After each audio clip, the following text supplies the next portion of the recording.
ये है Google map हम खोले हैं, इसमें हम दिखा रहे हैं आपको ब्रह्मपुत्र नदी को, ठीक है। तो ये जो बॉर्डर लाइन दिख रहा है ये वाला, ये यहाँ से म्यांमार का रीजन है। ये यहाँ से ये पूरा जो रीजन है ये वाला, इस रीजन को म्यांमार बॉर्डर कहते हैं, ठीक है। म्यांमार बॉर्डर यहाँ, ठीक है। और यहाँ से जो शुरू होता है, यहाँ से चीन शुरू होता है, ये चीन का रीजन है।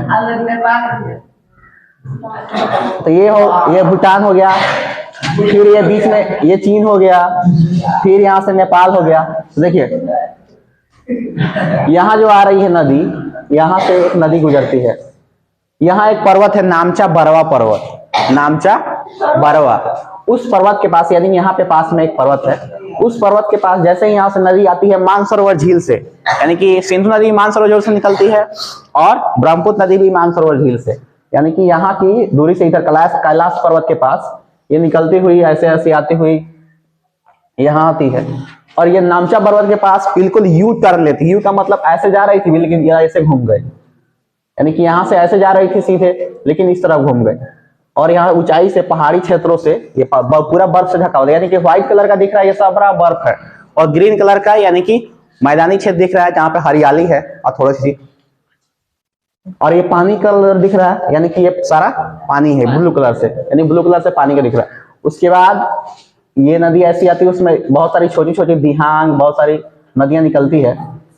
और ये आगे असम में, यहाँ पे यहाँ से ये नदी आगे बढ़ती हुई बांग्लादेश में आ जाती है, सुंदरवन का डेल्टा बनाती है।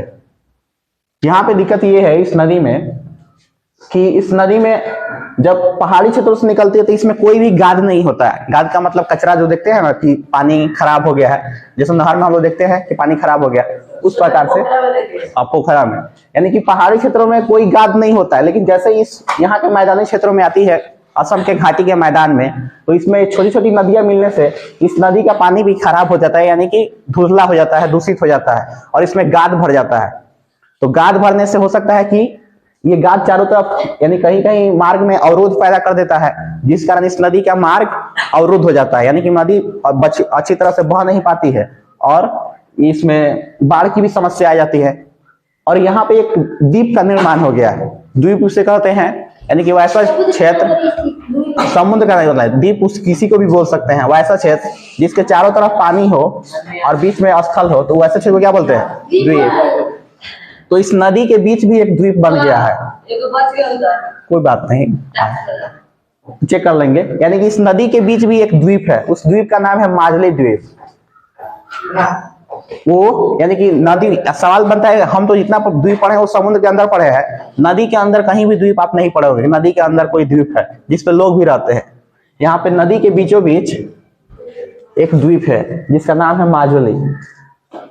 ये हम गूगल मैप खोल रहे हैं, ठीक है ना, समझ में आ रहा है ना आपको? हाँ, माजुली आइलैंड।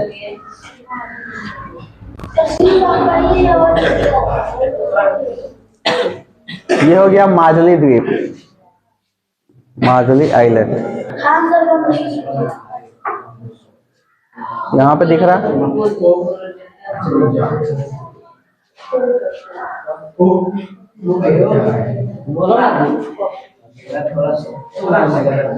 यहाँ नदी का नाम नहीं दिखा रहा। अच्छा, नीचे दिखाई देगा। हाँ, इसमें, हाँ देखिए, फिर तुम लोग, यानी कि ये नदी आ रही है ब्रह्मपुत्र नदी, देख रहा है वो, इसी नदी के बीच अगर मान, हाँ कोई बात नहीं, ये माजुली, यहाँ क्या है, इस क्षेत्र नदी के बीच जो आइलैंड है, यानी कि वैसा क्षेत्र जिसपे, यानी कि वैसा क्षेत्र जिसके चारों तरफ पानी घिरा हो, तो उसे हम क्या बोलते हैं? आइलैंड, द्वीप। तो यहाँ जो ये सब क्षेत्र है ना, ये वाला, इसके चारों तरफ पानी घिरा हुआ है, तो जो बीच में गाद है, इस पे लोग रहते हैं वहां के, तो इसी कहा था, इसे माजुली द्वीप कहा था। ऐसा सवाल बनता है कि वैसा नदी द्वीप, सबसे बड़ा नदी द्वीप कौन सा है? तो नदी द्वीप यानी नदी के बीच में बना हुआ अवस्था क्षेत्र जिसके चारों तरफ पानी होता है, नदी द्वीप। नदी द्वीप इसका नाम है माजुली द्वीप। ये असम में, यानी कि इस ब्रह्मपुत्र नदी का कुछ खास बात है, इस नदी में ही ऐसा है यहाँ पे असम में, बाकी कहीं नहीं है माजुली द्वीप का।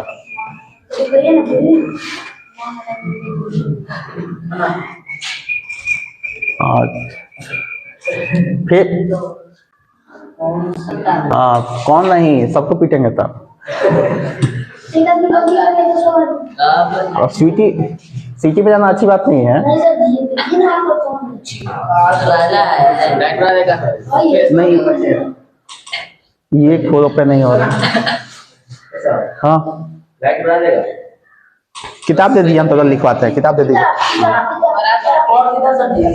हाँ, जो किताब, कोई बात नहीं, यहाँ लिखिए आप ब्रह्मपुत्र नदी, हेडिंग डालिए अपना।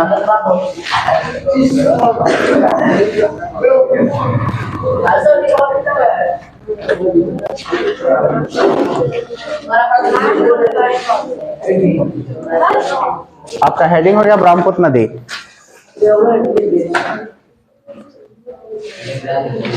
ये ऊपर नहीं होगा था, हेडिंग हो गया ब्रह्मपुत्र नदी। तो पहला सवाल लिखिए कि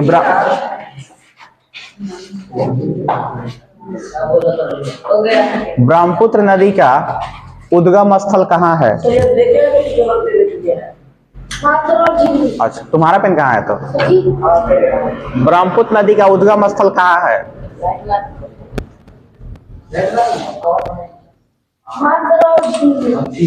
हाँ, आंसर ब्रह्मपुत्र नदी का उद्गम स्थल कहाँ है?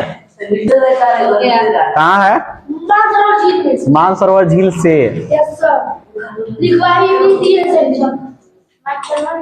हाँ, मानसरोवर झील से। मानसरोवर झील कौन से देश में है? हाँ, चीन कब्जा कर चुका है। बैठो। मानसरोवर झील से।